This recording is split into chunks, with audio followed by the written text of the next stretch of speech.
Avertissement, le milieu chaufferie est réservé aux professionnels formés car le milieu est potentiellement dangereux.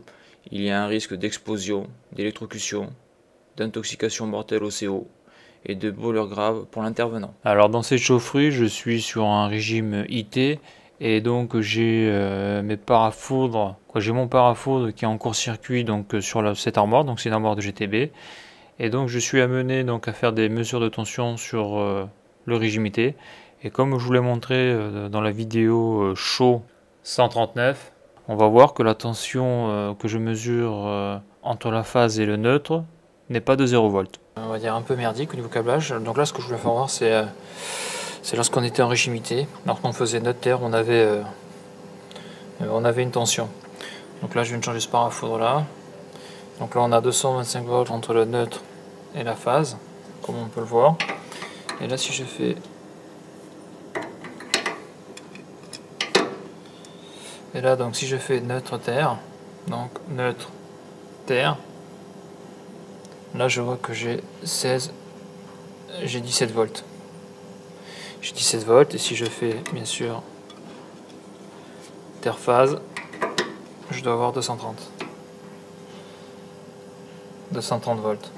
Voilà, donc on peut voir qu'il y a une tension entre le neutre et la terre. C'est pour ça que lorsque vous êtes en régime IT, schéma de lésion à la terre IT, eh bien il faut un transformateur d'isolement ou de séparation sur les brûleurs, les chaudières. Sinon le brûleur, le coffret de sécurité, peut se mettre en défaut au niveau de la sonde d'ionisation. On a pu voir qu'on avait une valeur de 17 volts entre le neutre et la terre. C'est parce qu'on est en régime IT. Il y a toujours un petit retour sur le neutre en régime IT, alors que si on avait été en régime TT, on aurait eu 0 volts.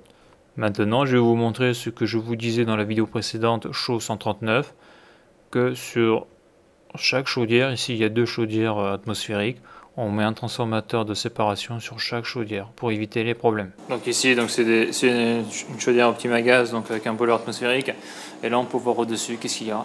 Eh bien, il y a un transformateur d'isolement ou transformateur de séparation. Ça permet de, donc sur le primaire on est en régime IT, et lorsqu'on est sur le secondaire on recrée un régime de neutre, et là on est sur un régime TT, ce qui fait que là si je fais une mesure de tension entre le neutre et la terre, ben là j'aurai 0 volts, alors que sur le primaire entre le neutre et la terre j'aurai, comme on l'a pu le voir, j'aurai 17 volts à cause du retour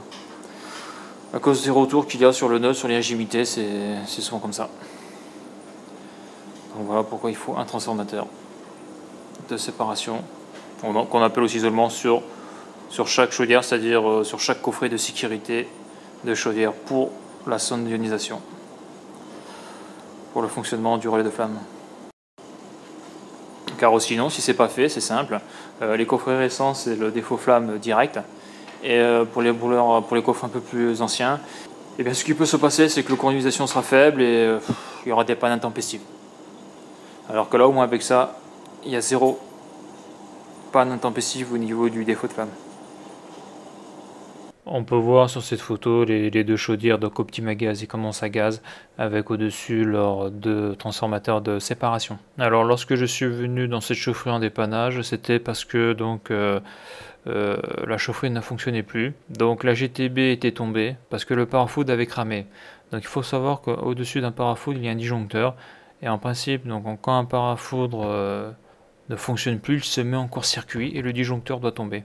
Donc là, dans mon cas, le disjoncteur du parafoudre n'est pas tombé, c'est le disjoncteur de la GTB qui est tombé, quoi. Donc c'est-à-dire que j'ai perdu la chaufferie complète. Donc on m'a appelé parce qu'il n'y avait plus d'eau chaude et plus de chauffage.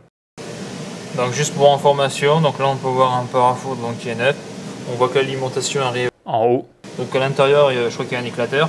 Et après on va à la terre. Donc il faut savoir que quand ces petites choses crament, donc lorsque ce truc a cramé là, et bien à l'intérieur ça se fout en court-circuit. Et donc ça fait tomber le disjoncteur. Donc ça fait tomber le disjoncteur, obligatoirement ça nous fait tomber toute cette partie là de la GTC. Donc là on peut voir quand même que ça a été, au niveau du travail ça a été mal fait, quoi. On voit que le tension il est mis ici. Au niveau du câblage c'est la merde, c'est la zone, il n'y a pas de schéma au niveau des raccordements, des prises, tout ça. Donc là vraiment c'est un cauchemar. Si un jour il y a une panne là-dessus, au niveau intervention, ça va être un cauchemar absolu. Donc voilà. Voilà, et là on peut voir par contre qu'ici il avait l'air d'être bon le truc. Voilà, ici on peut voir que le truc il avait l'air d'être bon. Alors ce qui est marrant c'est que sous lait fait vachement évoluer ses parafoudres. Faut que celui-là il doit avoir une quinzaine d'années. Parce qu'on peut voir que...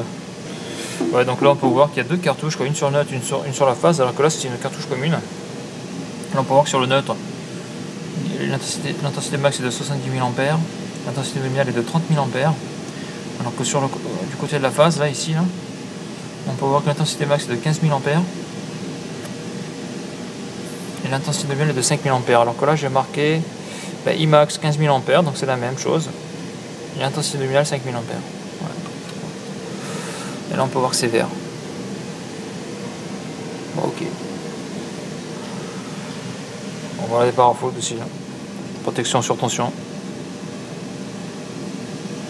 Voilà, donc sur cette photo on peut voir le nouveau parafoudre. Alors les parafoudres ça ne se choisit pas au hasard, donc suivant que ce soit du courant faible ou du courant fort, ce ne sont pas les mêmes parafoudres.